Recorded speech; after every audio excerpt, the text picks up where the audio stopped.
All right, Amy, it's good to talk to you today. I'm Alan Saly. I'm the president of the New York Region Pathwork. Been in the Pathwork for a long time. My parents were both senior Pathwork helpers, and so I've kind of internalized the Pathwork perspective in my life. At least I try to. And you're a core therapist, and you've also, of course, done a lot of Pathwork. This is a fraught time for the United States, where the election's coming up in a few days, and the country is extremely polarized. Mostly, I've heard a lot of political talk. I mean, you can't escape it, of course, especially if you're in a swing state. And a lot of it's about grievance. A lot of it is about people wanting the politicians to fix their lives. And I think, or that's the way at least it's put forward by the news commentators, like, are you better off now than you were 4 years ago? The Pathwork sort of takes a different perspective, which is it's our attitudes that create our reality, our life circumstances. And I dare say that if you're not better off now than you were 4 years ago, it's because of you, not because of gas prices or politicians. It's something about your attitude. So I was thinking about how the Pathwork looks at political issues. And in the lecture on politics, the guide's lecture 242, the guide talks about 3 different historical periods, 3 different political regimes. First one being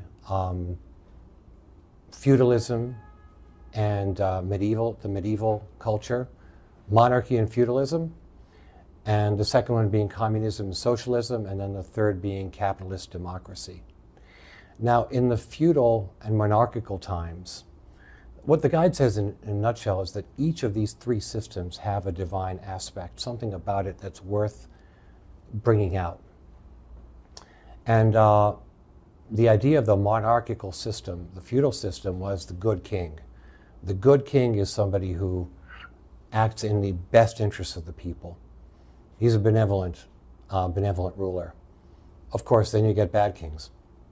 Communism and socialism, a revolt against the bad kings. Communism and socialism, obviously, you saw the monarchy abusing its power. Therefore, everybody had to be equal. So this political line of thought creates an equality. But then it becomes an enforced equality. It suppresses individual rights and freedoms. People are constrained to do whatever the system wants. Then we come to democratic capitalism, where there's a place for merit, there's a place for individual expression. So those 3 principles are something that a political leader should keep in mind. But to get back to the present day, as I was saying earlier, we talked earlier about the consensus in America. We're very polarized. And a column by David Brooks in the New York Times said that whereas prior to this time, maybe the last generation, political parties focused on gaining political power so they could accomplish their objectives. But their objectives were broadly similar in terms of the consensus about where American society was going and what we had to do to create a better society. Now it's really different. Now the parties function more like religious organizations, where religious belief is a litmus test, belief in certain principles is a litmus test for becoming part of that party. The other side is not listened to. What do you think about that? Yeah, I mean, I try to kind of remove myself from the, I suppose, the sort of nuts and bolts of kind of the daily dialogue, the political dialogue, and try to understand and use the Pathwork as a way to understand, like, what is going on here. And what I sit with often is sort of the complete manifestation of mask higher self and lower self as it shows out in our political landscape, and really try to discern, either for myself in my own political advocacy or in others, like, what is mask? What is sort of righteousness? What is projection? What is cruelty? What is indifference? And what is genuine passion and care for our own evolution? And in order to do that, you have to slow down. But the pace with which particularly the media works doesn't allow for that level of introspection, right? And as we know energetically, as soon as you're sort of charged up, there's very little room to be in your frontal lobe to actually be able to discern, like, is this attack on another person sort of coming from my higher self, or is this a reaction and then a projection? And so I sort of stand and watch it as a therapist. I stand and watch it more from that perspective of looking at the pathwork concepts and where they're showing up in our political debate. So that's kind of where I sit. And your point about Lecture 242, about the political systems, I think what I love about that lecture is it invites us to whatever your line of speech is around, I'm a Democrat, or I'm a capitalist, I believe in socialist values. It's like, again, the opportunity and richness lies in our ability to be able to trust in the basic goodness of some of these principles and see where they're in distortion, and to sort of purify those distortions, right? So we can talk about equality, but we can also talk about the importance of merit, right? We can talk about monarchy and the dangers of abuse of power, but we can also talk about the beauty of self-responsibility, which is the essence of the monarch, right? So it behooves us to pause, which is not an easy thing to do. It's a cheap and free thing we can all do that brings us into our more discerning, choosing mind, and maybe in our hearts, but not something that we're willing to do. And I don't know how we evolve politically without doing that groundwork of understanding the motivation behind the push or the belief. Well, the guide says, that this new age is the age of personal responsibility. Mm-hmm. I remember when I was a kid, there were 3 networks, and you got the news from Cronkite or Huntley Brinkley, forget what the third one was. And they basically gave a pretty similar point of view about America, American prosperity, the essential unity of the country. There was strife that they reported on, but there was a kind of consensus. And that perhaps could be likened to kind of a good dad or a good father telling you, reassuring you.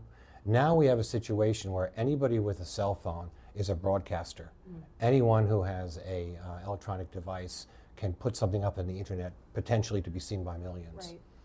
Right. So now it seems in some way that is in the direction of personal responsibility. On the other hand, though, it's very undisciplined. Well, yeah, because, if we, again, think about it in energetic terms, like personal responsibility from the higher self requires a certain level of containment. And containment is the ability to sort of sit with whatever energy is moving through you and wait to bring it forward until you can do so with consciousness. What happens is if you can go on your phone and just type something in and send it off, there's absolutely no containment in that. You throw the energy off, right? And then you've got people who don't want to engage at all. It's too much, and they just shut down and they sit out of the process. And so again, if we go back to like, what are the meta skills? What's the level of maturity that we need to cultivate in order to have real political discourse and debate? Like, we're not collectively there, right? And so, if you can't contain the energy and you need to throw it off or you need to shut it down, it's like there's an impact, there's a consequence to that, right? So, and I know that impulse in myself, right? I read something, I hear something, I want to share it, and it's like I have to stop myself and wait. And if I can wait, and it still feels a couple hours later, a couple days later that I want to share that, that's far more trustworthy than had I just been in reaction. And so I go back to the richness of Pathwork to be our roadmap for how we show up as citizens in any realm, but certainly in the political realm. But it requires, what I love about Pathwork is the emphasis on negative pleasure, right? And so from a core perspective, it's, yes, we need to be able to contain, which is to tolerate the energy in our body without acting it out and waiting until we have right speech, right intention to move forward.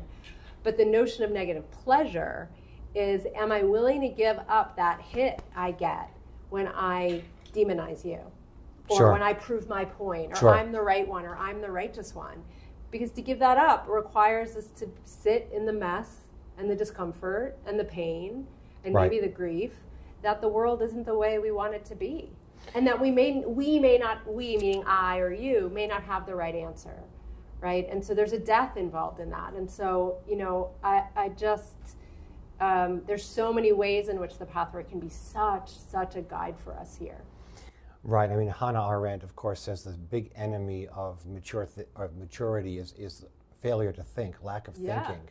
Fascism thrives when there's no thinking involved. And the more people think and the more people can raise their consciousness, the more they can mature in terms of, I suppose, gratifying their needs or seeing how the needs are. You don't have to be instantly gratified. Yes.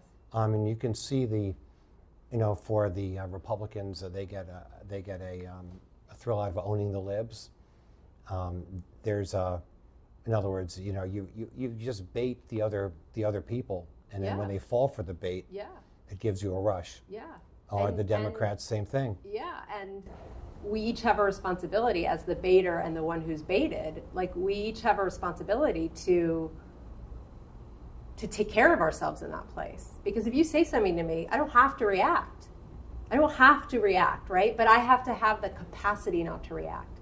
And you as the baiter need to take responsibility for the place that just wants to bait, right? And so that level of self-responsibility, of taking care of our energetic system and taking care of our reactions and wanting to be conscious and being willing to let go of the negative pleasure and to see ourselves as not just higher self beings, but people who are playing something else out with cruelty. Like, again, it's like, I don't know how we move forward until we own those places in ourselves, individually and collectively. Right, so people have to sort of be willing to step back and look at themselves a little bit more, with a little bit more care. Yeah. It's not just that you're able to dominate the news cycle or get something out faster than someone else. Yeah. But the consequences of doing that could be very serious. Yeah, but especially if we don't, it's like, if we don't, I guess the way that I try to understand it is like, it's almost like there's an open wound and it's inflamed, and then we keep pouring something into that open wound, and you can't help but just react, right? There's an instant reaction. And in that is a sense of urgency. And I mean, we've been around a long time. Hopefully we'll be around for a long time. I get curious about what the urgency is. I get curious about and in some ways these issues are life and death, and so I don't mean to minimize it, but there's a displaced sense of inflammation that I get curious about. Isn't it true that it's so funny, because on the one hand there's the perspective that, oh my God, if this person doesn't get elected, the world's going to come to an end. And on the other hand, it's like, oh, nothing ever changes. Right. I really don't care. Right. Things weren't any different when Nixon was president, when Johnson was president, when Clinton was president. My life is still shit, or whatever my life is. It doesn't really change. Right. My paycheck, gas prices, these are small items. Right. My wife is still yelling at me. Right. I don't care who's in power, right? So from that point of view, things change very slowly, and the whole urgency, like, I've got to fix this right now, this has to happen immediately or else, that's misplaced. Yeah, and there's something that, I go back to sort of these basic principles of thoughtfulness and responsiveness and reflectiveness that can't happen in that reaction. But I think the reaction has become so addictive. I go back to the negative pleasure. It's like there's something so alive in the urgency and the inflammatory nature of it that we'd have to be willing to put the drug down, right? And sometimes you have to hit bottom before you put the drug down. And I don't know what hitting bottom looks like. I don't know what the inflection point is. But what I worry about is that so long as you think that the lower self only exists in the other. I mean, that's why when we sat down to talk, I said, I'm not taking a side here, because if I look at the higher self qualities of each party and each platform, I must also look at the lower self qualities, and then I must also look at the mass qualities where it gets packaged as, you know, the bleeding heart, or it gets packaged as the one connected to spirit, or it gets packaged as the rational one, right? It's like we've got to be really careful about being that lazy. I mean, how do you feel about the issue that David Brooks raises in his article in the Times, which is that the broad consensus of Americans is pretty much the same. And I think Chomsky says something similar, that many public opinion polls reflect the same thing. There's a broad consensus on many issues. Mm-hmm. However, people seem to be magnetized to the extreme wings of their own parties, where they abandon the idea that there is really consensus. They don't see the other person as someone who is fundamentally like them, quote unquote, an American with American values. Well, I think we play to people's fears. I think that, I don't know who the we is, but like, I don't think there's some grand conspiracy necessarily. I do think that there are foreign actors that are trying to create division. I mean, but that's a separate conversation. I'd be curious, like, what do those foreign actors represent in a Pathwork model, right? It's like, but certainly the more you sow seeds of division, the less we are in the unit of state, and the less we're in the unit of state, the less we're in our higher self. So like it all is sort of, you know, playing itself out like that. So there's a great temptation to jump into the drama. Well, I think I take a little, yes. I think on one level I see it as sort of a reaction, but on another, if I see it from, you know, what motive, where is there like a false need in this versus the real need? I do think there's probably a sense of wanting to belong. I do think there's a sense of not wanting to feel alone. I do think that the issues that we're fighting for are of real importance, and people care about them, and it affects them personally, or affects their families or their communities or just humanity. And so I choose to, at the basic level, trust in the basic goodness of everyone. And like these political systems, we can see where kind of the energy and the consciousness is in distortion. Right? So if I care about an issue, when I work with people, if I'm working on a political issue with them or just trying to process a political issue in a more psychological way, I'll ask each person to hold the energy of the other person's belief, right? So if we were talking about, let's say we're talking about abortion, okay? And you hold a pro-life stance, I hold a pro-choice stance, although I don't like that language. Even the language, right? I mean, language is energy, and that language already is divisive, as if, right, the pro-choice doesn't care about life, and as life doesn't care about agency. But I'll ask you, hold the energy of choice. Hold the energy of freedom over your own body and your own being, right? And then I'll ask the other, like, hold sort of the energy of life and the preciousness of life, right? Or the sacredness of something, or, you know, and to just let that energy of the other side kind of infiltrate the nervous system so that you can have a felt sense of like, okay, if I trust in the basic goodness of this other, then I can maybe kind of widen the container to hold the complexity of the issue. Now, that may not change their political view. It's not necessarily about that, but it's about being able to be in the same room with the other person and see their humanity. Because again, that division that gets created by saying, I'm the good guy, you're the bad guy, you know, again, sometimes there is a good guy and bad guy. Like Nazis, bad, right? But in general, right, for the most part, I choose to sort of trust in the basic goodness of... Right, I think that can be applied to all the contentious issues. I mean, look at the immigration, for instance. You know, on one hand, you're demonizing the immigrants. You're afraid of these people. Yes. They got gangs. They threaten you. They have weapons. They don't speak your language. They don't understand your culture. On the other hand, these are creative, intelligent people coming in who've always enriched our country and our culture, who have a lot to offer. Yes. That it's valuable to look at things from other people's perspectives and be enriched by their traditions. And they also will take jobs that need to be done in our country. So, right, that too is a very straightforward. Absolutely, and if you apply that that issue to the Pathwork again, it's like, you know, where does fear come in? Where does attachment to the identity of an American come in? Like whatever these sort of like deeper seated things that trigger us around some of these issues. Again, not minimizing the actual issues. They are real, that need to be dealt with, and we need to find sort of answers. But if we think about, why is this triggering me so much? What's it playing to? What part of my own immaturity is it playing to? Or what part of my own distortions does it play to? And it's usually, per the Pathwork, fear, pride, and self-will, right? Or a strong attachment to ego, or strong need for boundaries, right? Either porous or overbound. And so there's so many rich ways to apply Pathwork concepts to almost every issue, but also the way in which we show up in that issue.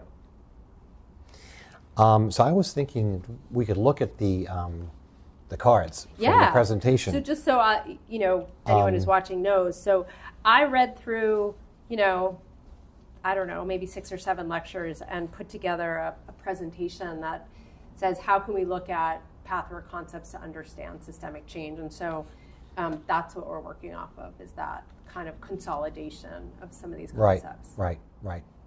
So let's just take the first one. In certain intervals of history, a new influx streams into your world because humanity has grown ready for it. Such powerful influx must be accompanied by certain unpleasant manifestations that are not always present. Yeah, I mean, it's darkness before light, right? I mean, there's some way where it's almost as if the volume, and it's hard because, I mean, I would imagine you could be of any generation and say, oh no, it was much louder than this, it was worse than this, right? But in this particular time, it feels like the volume is getting louder and louder, and that volume, I think, is division, and that volume is the sort of demonization and the tribalism, and it's creating such separation that, like, ultimately something has to break, right? And so if we think of the lecture on crisis, right? Crisis happens when there's too much contradiction to the truth, and if the spiritual truth is unity, then the more that we divide ourselves, the more we're going to drive ourselves into some crisis point, which then is going to require us to say, like, we've got to come back together, or we've got to separate and live. I mean, it's like, no, I don't want to go there, right? I think the division is the crisis, and I don't wish for a breaking point, but something will want to push us back into unity. Well, I mean, it's been common knowledge, I think, since the 50s that because we have nuclear weapons, we got a choice here. Yeah. Either we go in the division way where we demonize and somebody starts hits a button one of these years, or we decide we're going to unify, disarm, find out what it is that drives us apart and fix it. Yes, and I'm not going to go there. The other card, our outer situation reveals our inner reality. Yeah. So, I mean, it is correct, is it not, that everybody in a society bears some responsibility for the way things are? Absolutely, of course. I mean, if we presume that Trump or Harris or the Democrats or the Republicans are the answer, we're screwed. To put it bluntly, right? I mean, to sense that it's out there, the answer is out there, right? First and foremost is inaccurate. But secondly, if what I preach about what is it, the principle that our outer systems are simply a reflection of our own inner systems, our own inner struggle, our own ambivalences. So the less work we do on ourselves individually, the louder the distortions become in the collective. So yes, we can put this all on a party, or we can put this all on a leader, but ultimately it's like the right sizing within ourselves is what manifests on the outside. I was reading a Pathwork lecture that talked about the creative cosmic force, power that is everywhere that we can channel if we somehow manage to overcome our inner obstructions. And that part of it is just the imperative to keep on reaching out, keep on making contact, keep on being outgoing and giving of ourselves. And unfortunately, I don't think that you can set it and forget it. Like for a political system or for anything, you cannot just say, I'm not going to do any more, this thing will take care of itself. That's like electing like a Harris or a Trump. Hey, he's going to fix it, she's going to fix it, set it and forget it, I'm going to vote, then I'm going to go home and do my own thing. Right? Yeah, and I think I would go maybe even deeper into the psyche of saying, if I live in fear, right, of either, let's call it ego death or death itself, then everything around me becomes a threat, including you, right? So unless I do the work to come to terms with that which I'm afraid of within myself, then I'm always going to look for something outside of me that becomes the threat that then justifies my behavior, right? So if I have pride and that pride says I have to be right, like I must be right, then I'm not going to have the ability to be humble enough to listen to what you have to say because you're wrong and I'm right. So it's like these principles of our own kind of rejections and denials of what's true, of wisdom, keep us from being able to engage and keep us from really being able to evolve. So that no matter what we do to fix things on the outside, unless it's a representation of sort of what's happening for us on the inside, it just perpetuates. Right. You have to do the inner work. There's no way around it. Yes, there's no way around it. It implies that there's some distinction between the inner and the outer world, and there isn't. There isn't. That's right. It's one and the same. Yes. And I do believe as we become a more secular society, that we are going to look for things. Right. There is a need that people have to connect with a greater consciousness, God, spiritual truth, and that need is very basic. Yes. And I do think, I was reading something recently about how after the Holocaust, but also during kind of when there was high immigration of Jewish communities coming into the U.S., a lot of the Jews were very involved in labor rights, right, and civil rights. And that what they found was that Jews identified less with believing in God and became more attached to the ideas of tikkun olam, which is to repair the world, and social justice. And it's almost like the translation away from God as they understood God and into this idea of being a good citizen, right? Of helping those who need help, of repairing the world. It's sort of like you can see historically where that takes place. But you can also see where suddenly that can get manipulated. So this notion of attaching yourself to a political party or an ideology as a way of replacing God, right, or replacing spiritual life, because it's so easy to be manipulated in that place. Well, there was that book about communism, The God That Failed. That communism was such an idealistic thing for so many people. And, of course, later on with the Red Scare, that got repudiated. But the labor movement was built by communists, in many cases, the CIO. And they had great ideals for a future of boundless equality and abundance. Yes. But then, so what I'm saying is that right now, that hunger that people have for belief, you've got true believers in the Democratic Party and in the Republican Party. Yes. They're each basically following leaders who are putting forward the beliefs. Well, yes, but ultimately, it's your responsibility to not be a follower in the sense of, following is okay so long as there's sort of consciousness and the willingness and the ability to think. Otherwise, we're dealing with a cult, right? Which is kind of what the parties have become, right? You have a cult of personality, and then you have a belief system that this is this, and anything beyond that is you're a traitor, or you're this, or you're that. And again, if you tap into people's basic needs to belong, right, then you find self-censorship, and you find collusion, and you find complicity, and you find yourself sitting in silence at a dinner table when everyone else is saying something in agreement and you're not. That's not a healthy society, right? That's not. And so if we're so attached to dogma, if we're so attached to sort of the personality, something is off. We're not in higher self energy there. I love the idea in that lecture, though, is that, when the crisis is over, will it have fulfilled its function? And so, again, if we go back to, that part of the crisis is the illusion of separateness, is the dualistic consciousness of either or, this party or that party.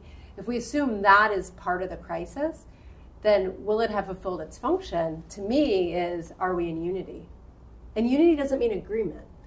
Right? Unity doesn't mean, because I think, it's like, I'm like a huge history buff, and I'm actually not a history buff, but I specifically love the relationship between Thomas Jefferson and John Adams. And part of why I love their relationship is they had such different views of man's ability to self-regulate. Right? Jefferson was like, men will naturally self-regulate, leave them alone, don't govern them. And Adams was like, man can't self-regulate, they need governance, they need containment. And they had this lifelong friendship, right? Dying on the same day, and it's not about needing to come to agreement, but there is a unity of curiosity, there's a unity of being in dialogue and debate, there's a unity in trusting each other's basic goodness. That to me, so when it says, when the crisis is over, will it have fulfilled its function? To me, the unit of state would be representative of that. Yes. It always comes back to Adams and Jefferson. Right. I don't know why. And I mean, that's kind of broadly, in broad strokes, the difference between the parties. Yeah. Where the Republicans are saying, hey, look, Libertarian, Republican, just let everybody alone.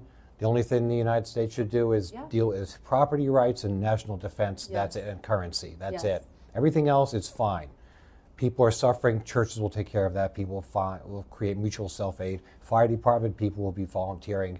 I don't know about the police department, but the Democrats are saying people's natures are not sufficient to fix the problems. People who have been downtrodden need to be lifted up. People who don't take initiative with their own health care. They need to be supported. They need to get more health care. But again, going back to the exercise I was talking about with abortion, so sit with the wisdom of both of those beliefs. Right? That the wisdom of self-responsibility, the wisdom of relying on community, the wisdom of teaching a man to fish, and sit with the wisdom of safety net. Sit with the wisdom of that we are each other's keepers in some way. And it's that's the essence of that political of 242 is find the goodness and the richness of each side and come up, do the hard work to come up with that really beautiful sweet spot where both parts, both places in us, the self-responsibility, the higher self, the brotherhood, all of that can come together. And that's we're stuck in something energetically that won't allow us to, and again, I go back to, I think it's about the pleasure, the negative pleasure, but also about kind of the deep longing to belong. And so the willingness to sort of become tribal in order which often subverts our better natures. Absolutely. Or a higher self, right? I'll do anything as long as I'm belonging. Yes. That's the important thing, right? So you can protect me. Yes. And that's fear. Right? So, go ahead. So what would we advise a current member of our society facing down the election to have a better perspective about how to deal with, first of all, I guess the barrage of ads if you're in a swing state. Turn off the TV. And secondly, how to disconnect yourself from the urgency that is being forced upon you from all sides. I mean, each one of us, as it relates to maybe how we vote, have a particular self-interest that may be a life or death self-interest. And so, in some ways, we can sit in places of privilege and look at people who might disagree with us and not see the privilege we have and therefore not understand why someone might value that particular issue. And so I think that there's something in that, of the places where the urgency feels like a matter of life and death, feels like a matter of, can I put food on the table? Can I put gas in my car? Can I feel safe as a Jew in this country, in the world? I think we have to slow down as someone on the other side of an issue and hear that and see that this person, either real or perceived, feels threatened, right? And how would you be with anyone who feels threatened? You don't threaten them more, right? You don't compound it with judgment. You try very hard to try and understand. So that would be the first thing. And I think another is we have to be, you used the term earlier, we are baited and we are baiting. And so long as we stay in that loop of being baited or being the baiter, nothing will change. And so, again, we have to be willing to sit in, we have to be willing to give up that negative pleasure and also the looping of I'm a victim in this, like I'm being baited, like I don't, like there's a huge piece of our own personal work that we need to do in that. I don't know if that answers your question about the urgency of the election. My feeling is turn off the TV. My feeling is put down the newspaper. My feeling is go sit and have coffee and lunch with someone and talk about lots of things that, Yeah. like, I mean, what come about back into your heart with people.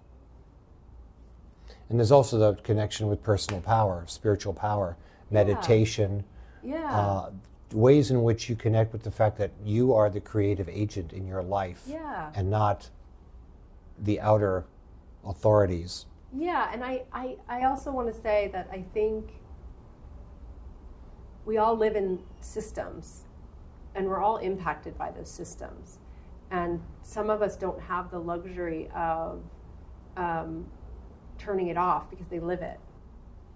And, again, I'm experiencing that as a Jew in this particular moment of time. And I have conversations with people who aren't concerned about anti-Semitism and who aren't concerned about Israel. And they don't need to be. I mean, like in the unitive state, we all should be interested in everyone's issues, right? But they don't need to be. And it's easy to feel alone in that place. And it's easy to want to just hunker down with like other Jews who sort of feel the way I feel. And, it's also easy to have empathy for someone wanting to do that.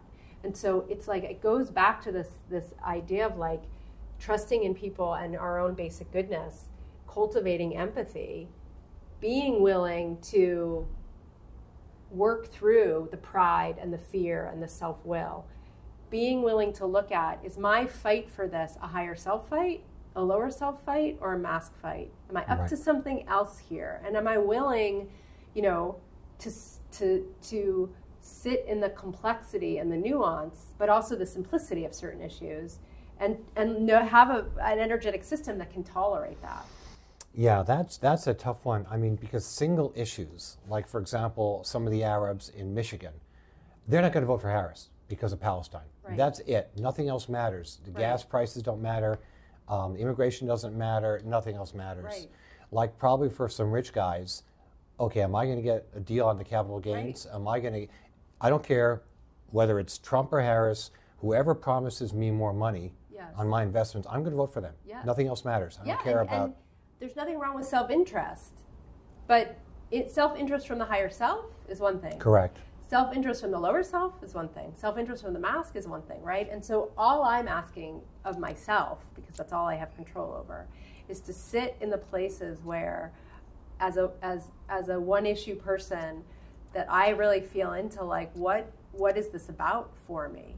And if I can feel like I'm in alignment with my higher self and I'm a one-issue voter, like, so be it. Right. Like, okay, but take ownership of that, right? And so I guess the theme that's coming for me as we're talking is just far more self-responsibility. Yeah, I think that's the bottom line. A question that was asked on a show I watched recently, is not voting acceptable?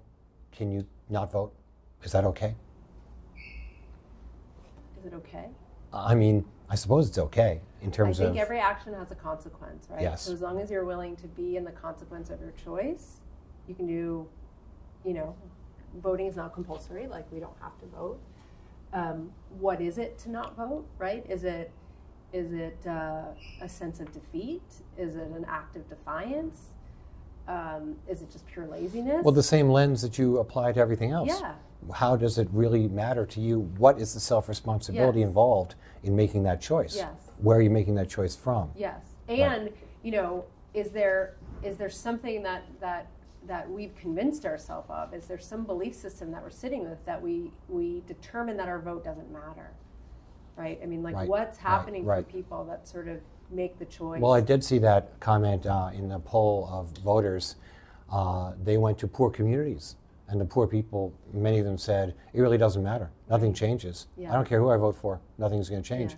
But that is a complete lack of ability to understand personal agency and creating that kind of ability to tap the cosmic power that's available to us if we can clear up those obstructions within. Yeah, and how have they been harmed by the system that they feel so defeated by that, Right. right? Because Right. yes, it's personal responsibility, and yet, like, the systems have to take responsibility for the way that they have made, sort of effectively made people feel that from a systems perspective, Absolutely. it's hopeless.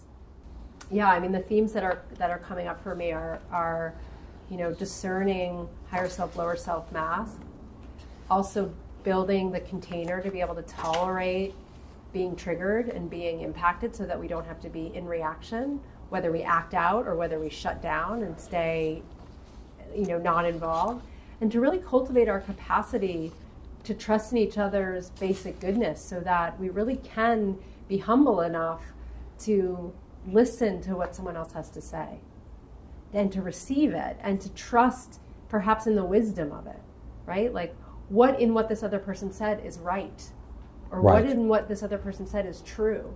Right. And am I willing to put down my need to be right in order to see where that could create consensus or opportunity?